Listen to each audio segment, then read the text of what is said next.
Welcome everybody to my little backyard nursery. So we have a number of bushes and trees, and we really rely on pots, and been trying to figure out exactly what schedule and how we should water everything.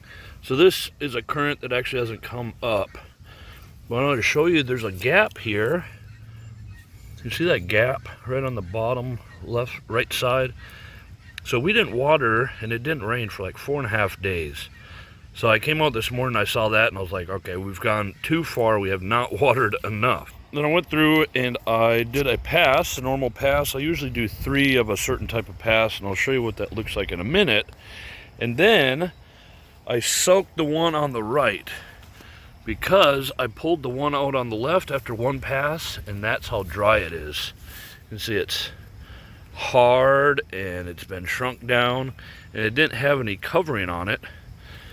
This one fared a little bit better because it had a decent amount of mulch. This is a hazelnut, and what happens is this stuff will, not only does a plant need water to take the nutrients and put it into the the tree and the leaves and the fruit, but as the soil dries, it becomes constricted and it'll actually choke and cut the roots.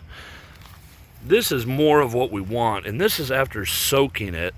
And you can see, I might actually just plant this one afterwards since I'm kind of messing with all the roots.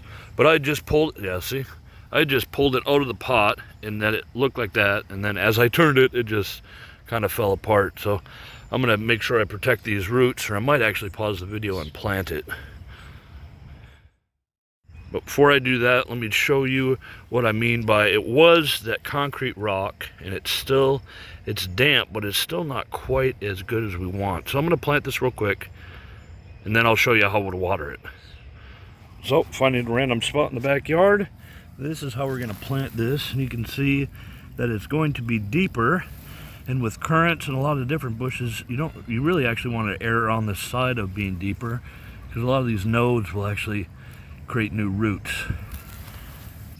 Very deep, and then we just grabbed some of this random grasses that I had pulled up to actually expose a little dirt spot there. A dirt spot. Little piece of ground. So we just want to protect the soil from drying out because of the sun rays, and it kind of helps the plant itself to stand out. This big old splot of green around gray, tan, brown. Let me grab the hose. So when I water things in, whether it's in the ground or when I'm watering in a bucket, I always kind of go by this rule of 3. So you can see the water's pulled up, and I let it drop down. Kind of do the area around it, water's pulled up, and it drains down. Now the difference between this little bush and the ones in a pot is it can actually seek out new soils and water sources for its roots. And obviously these plants cannot. Now the other thing that kind of confuses this subject is the size of the pot. So this pot would be able to hold more water, and if I shade it out with a little bit of mulch, it should be able to retain more moisture overall.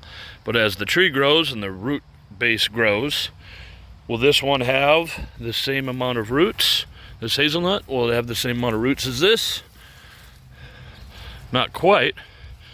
But this pot is going to be limiting the growth of that tree. So I need to up pot that, but I still need to figure out how to water it. So this is what I've tried to do when watering all of my trees and my plants.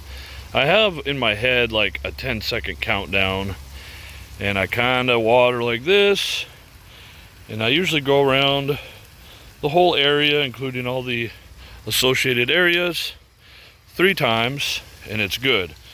And when I check them, I usually check just about every day to see how the soil's going, because I'm just trying to figure out, depending on the changes in the temperature and the sun and the season, how much can I get away with not watering. Because, so if you think about it, I can't really overwater a potted plant if it's sitting on soil and it's got good drainage in the pot itself.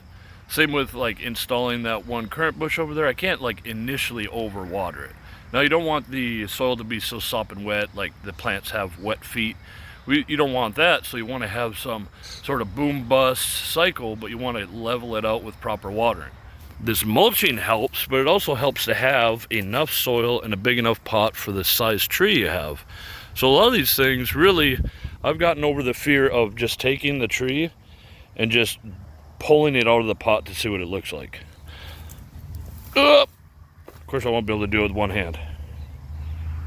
Okay, now it'll just come out. So if I look at this, sorry about that, let me re-record this. I didn't realize it went into a different mode there. What I was trying to get at was this hazelnut is actually pretty moist. There's a little bit of a dry spot there. But I was just looking to see if the roots had already started to kind of circle on themselves, and it looked actually pretty good. So this size pot for this tree was still pretty good, and that kind of helps me get over the fear of just pulling out something from a pot so I can see if it needs to be repotted. So I want to show you all of that so you kind of understand that you can pull once the tree is in the pot or the bush is in the pot, it's okay if you need to pull it out to look at it, it's okay. Watering, it's really when it's in a pot, you just got to keep checking the soil. If it starts pulling away from the pot itself, then it's starting to constrict too much and you'll actually cut the roots of the tree or the bush. So I'm going to go through and I'm going to do that same initial watering you saw me do, but I'm probably going to bump it up to 4. I'm going to do 4 of those passes just like you saw me do. Today in the morning, I can't overwater these pots because they're going to drain, they're going to do whatever they need to do.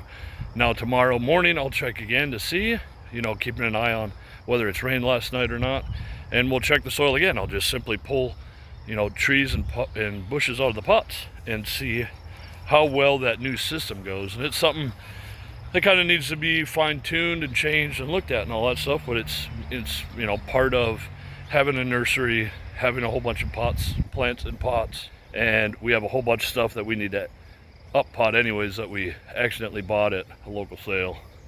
Our local county master gardeners had their garden stroll and they had a plant sale, so I got me a lily, some more Asiatic lilies. Actually, I got this from Lowe's and it was half price. You can tell by the mark through on the thingy there. And we do still have a couple of tomatoes, and you see, isn't that crazy? Since we started watering these, we didn't even up pot these, and look at how big the stems are on these tomatoes. So we need to get these in proper pots, get these in bigger pots, and I'd like to look into multiplying this. I wonder if I could just separate the roots. Yeah, anyways, maybe that'll be a different video. So thank you for watching. I gotta get some work done here. It's starting to heat up pretty fast, so I gotta get all this stuff watered and get some of this work done. So thank you for watching, and we will see you next time. All right, bye-bye.